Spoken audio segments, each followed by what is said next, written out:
Welcome back to V news. Anakapalli జిల్లా నర్సీపట్నం తెలుగు యువత అధ్యక్షులు లాలం మురళి ఆధ్వర్యంలో ఘనంగా తెలుగుదేశం పార్టీ రాష్ట్ర ప్రధాన కార్యదర్శి చింతకాయల విజయ్ జన్మదిన వేడుకలు. ఏపీ స్పీకర్ చింతకాయల అయ్యన్న పాత్రుడు తనయుడు తెలుగుదేశం పార్టీ రాష్ట్ర ప్రధాన కార్యదర్శి చింతకాయల విజయ్ జన్మదిన వేడుకలు పురస్కరించుకొని నర్సీపట్నం టీడీపీ యూత్ అధ్యక్షులు లాలం మురళీకృష్ణ ఆధ్వర్యంలో ఘనంగా నిర్వహించారు. ముందుగా శ్రీకన్యాకుడలి వద్ద గల శ్రీ దుర్గా మల్లేశ్వర స్వామి ఆలయంలో తెలుగుదేశం పార్టీ కౌన్సిలర్లు, నాయకులు, కార్యకర్తలతో కలిసి అమ్మవారికి ప్రత్యేక పూజలు నిర్వహించారు.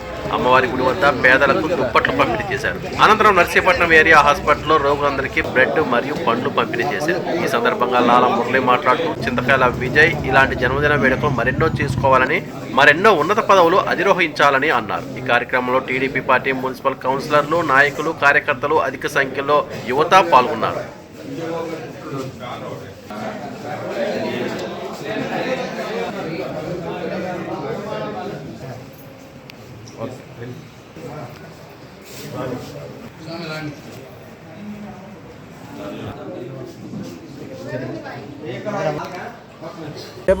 అందరికీ నమస్కారం అండి.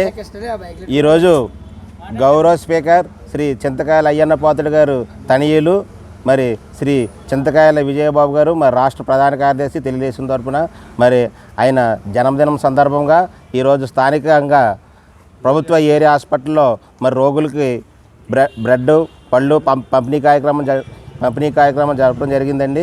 అలాగే మరి విజయబాబు గారికి గురించి ప్రతి ఒక్కరికి తెలుసు. ఆయన ప్రతి ఒక్కరిని కూడా చిరునవ్వుతో ఆప్యాయంగా పలకరించే వ్యక్తి. ఏ సమస్యలైనా సరే ఒక సింగిల్ ఫోన్ కాల్తో పరిష్కరించే వ్యక్తి. మరి అటువంటి వ్యక్తి మరి ఈరోజు జన్మదినం సందర్భంగా ఆయనకి ఆరోగ్యాలు ఉండాలని, మరి ఆయన ఉన్నత స్థాయికి ఎదగాలని, ఉన్నత పదవులు చేపట్టాలని మరి టౌన్ తెలుగు యువత తరఫున, అలాగే కౌన్సిలర్స్ తరఫున, నాయకుల తరఫున, ప్రతి ఒక్కరి తరఫున కోరుకుంటూ సెలవు తీసుకుంటున్నాం. అందరికీ నమస్కారం అండి. ఈరోజు మా విజయ్ పుట్టినరోజు. మా అందరికీ ఆప్తుడు. మా తెలుగుదేశం పార్టీ నాయకులకి, కార్యకర్తలకి అందరికీ ఆయనే బలం, ధైర్యం. అలాంటి నాయకుడు పుట్టినరోజు జరుపుకోవాలని చెప్పేసి మన తెలుగు యువత ఆధ్వర్యంలో ఈరోజు గవర్నమెంట్ హాస్పిటల్లో పళ్ళు, రొట్టెలు పంచడం జరిగింది. ఇప్పుడు మళ్ళీ తర్వాత దుర్గాదేవి గుడి దగ్గర కూడా ఆయన పేరు మీద పూజలు చేసి అక్కడ పేదవాళ్ళు కూడా వస్త్రదానం అది చేయడం తర్వాత కార్యక్రమం ఉంది. దానికి కూడా అందరూ పాల్గొవాలా. విజయ్ గురించి అందరికీ తెలుసు. నర్సీపట్నం నియోజకవర్గంలో ముఖ్యంగా మా తెలుగుదేశం పార్టీ కార్యకర్తలకి, నాయకులకి ఆయన గురించి ఈ 5-6 సంవత్సరాల్లో ఇంకా బాగా ఆయనతో కమిట్మెంట్ తీసుకొని మేము అందరం కలిసి పనిచేస్తున్నాం పార్టీలో. ఆయన ఒక మాట ఇచ్చాడంటే వెనక్కి తగ్గడం. నేను పని చేస్తాను అని ఒక మాటగా ఆయన అన్నాడు అనుకో, ఆ పని అయ్యే వరకు కూడా ఆయన ఎంత దూరం అని వెళ్తాడు. ఎంతోమందికి కుర్రోళ్ళు లాంటి వాళ్ళకి, తర్వాత చదువుకున్న వాళ్ళు, ఖాళీగా ఉన్న ఇంజనీరింగ్ స్టూడెంట్స్కి ఎంతోమంది ఉద్యోగాలు వేయించాడు ఆయన. ఇంతకుముందు కూడా చాలాసార్లు చెప్పాను. కొంతమందికి హెల్త్ బాగోలేని వాళ్ళకి ఎంతోమందికి ఆర్థిక సాయం చేసాడు ఆయన. గత 5 సంవత్సరాల్లోని వైసీపీ నాయకులు, జగన్ ప్రభుత్వంలో మా కార్యకర్తల నాయకులు ఎన్ని ఇబ్బందులు పెట్టారో అందరికీ తెలుసు. ఒక్కొక్కరి మీద, నా మీద 5-6 కేసులు ఉన్నాయి, నాన్ బెయిలబుల్. గోవింద్ మీద ఉన్నాయి, మురళి మీద ఉన్నాయి. అలా ఎంతోమంది మీద కేసులు పెట్టారు. పోలీసుల చేత అనగదొక్కిచ్చేద్దామని చూశారు వైసీపీ నాయకులు. ఆయనే మాకు అండగా నిలబడి మమ్మల్ని ఎక్కడా కూడా వంగకుండా, భయపడకుండా, జంకకుండా చూసారంటే మాకు కావాల్సింది ఏం కావాలా, బెయిల్ కావాలా, ఏం కావాలా, లేకపోతే సీఏలతో మాట్లాడాలి, ఎస్పీలతో మాట్లాడాలి, అవసరమైతే ఎస్పీల దగ్గర కూడా వెళ్ళి కూర్చొని ఆయన మాట్లాడి మమ్మల్ని అరెస్ట్ చేయకుండా, మమ్మల్ని స్టేషన్ దాకా వెళ్ళకుండా కూడా కాపాడాడు. ఆయన కమిట్మెంట్ చూసే ఈరోజు నర్సీపట్నం నియోజకవర్గంలో నాయకులు కానీ, కార్యకర్తలు కానీ గత 5 సంవత్సరాల్లోనూ కూడా ఒక్కొక్కరు కూడా సింహాల్లో పోరాడారు. ఆయనే మా ధైర్యం. ఈరోజు కూడా చెప్తున్నాం. మీకు చిన్న ఉదాహరణ చెప్పాలా. 6 సంవత్సరాలు అవుతుంది సుమారు. 5 ఏళ్ళు ఎంత అవుతుంది, ప్రభుత్వం పోయిన సంవత్సరం ఎంత అవుతుంది. నా భార్యకి బాగోలేదు, చనిపోద్దని చెప్పారు. ఎప్పుడు కూడా నేను చెప్పలేదు, ఈ సందర్భంగా చెప్తున్నాను. ఆయన గురించి తెలియాలి అందరికీ కూడా. మా ఆవిడికి బాగోలేదు, చనిపోద్దని చెప్పారు. 50-50 ఛాన్స్, ఏం చేయలేమని చెప్పారు.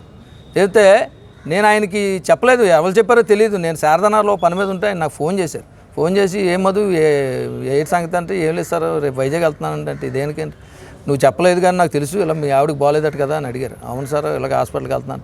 నా దగ్గర మీకు చెప్తే నాకు నిజం, మీకు అబద్ధం, నా దగ్గర ఎర్ర కానీ లేదు ఆ రోజు. నేను కూడా అంటే అప్పు చేసో లేకపోతే మా బ్రదర్నో ఎవరినో అడిగి నేను బయలుదేరితే నా పని నేను చేసుకుంటాను. కానీ ఆయన హైదరాబాద్లో ఆయన భార్య ఆయన కూడా ఈ ఉటావుట్ని వైజాగ్ వచ్చి అపోలో హాస్పిటల్లో మాట్లాడి డాక్టర్ గారితోని నా భార్యకి వాళ్ళు ఆపరేషన్ మధ్యాహ్నం 1 గంటకు స్టార్ట్ అయితే రాత్రి 7 గంటల దాకా అయింది ఆపరేషన్. ఆ ఆపరేషన్ అయ్యే వరకు కూడా భార్యాభర్తలు ఇద్దరం సువర్ణమ్మన విజయబాబు కూర్చొని సువర్ణమ్మ గారు కూడా ఆపరేషన్లో పాల్గొని 5 డాక్టర్లు కలిపి ఆపరేషన్ చేశారు. అంత పెద్ద ఆపరేషన్ అది. వాళ్ళు ఆపరేషన్ చేసి నా భార్యని బతికించి మళ్ళీ నా చేతిలో పెట్టి పంపించాడు విజయ్. ఎలా మర్చిపోగలం ఆయన? ఎలా మర్చిపోగలం? అది కదా నాయకత్వం. మేము మర్చిపోగలమా? చచ్చిపోయే వరకు కూడా అతనికి రుణపడే కదా ఉంటాం. అలా నాలాగా నేను చెప్తున్నాను, అలా ఎంతమందో కార్యకర్తలకి నాయకులకి ఉపకారం చేశాడు ఆయన. ఎంతోమంది మొన్న కూడా ప్రెస్ మీట్లో చెప్పాను, మాకవరపల్లిలో కుర్రోడు చచ్చిపోతే అతను 2 లక్షలు ఇప్పించాడు. ఒక అమ్మాయికి కరెంట్ షాక్ కొట్టి చేయిపోతే ఆ అమ్మాయికి ఆర్థిక సాయం చేయించారు. అలా కుర్రోళ్ళు ఎంతోమందిని చదివింతాడు ఆయన. చాలా అలా బోల్డ్ ఉంటాయి. కానీ ఆయన ఎప్పుడు కూడా పబ్లిసిటీ కోసమో లేకపోతే 10,000 చెక్ ఇచ్చి 10,000 ఫోటోలు 100 ఫోటోలు తీసుకునే రకం కాదు ఆయన. అంటే ఎందుకు చెప్తున్నా అంటే ఇవన్నీ అలాంటి వ్యక్తి మా ఆయుష్ కూడా పోసుకొని ఆరోగ్య ఐశ్వర్యాలతో ఉండాలని కోరుకుంటూ సెలవు తీసుకుంటాం. ఈరోజు మా విజయబాబు పుట్టినరోజు సందర్భంగా ఏరియా హాస్పిటల్కి వచ్చి కౌన్సిలర్లు, నాయకులు, కార్యకర్తలు అందరూ మరి పళ్ళై పంచడం జరిగింది.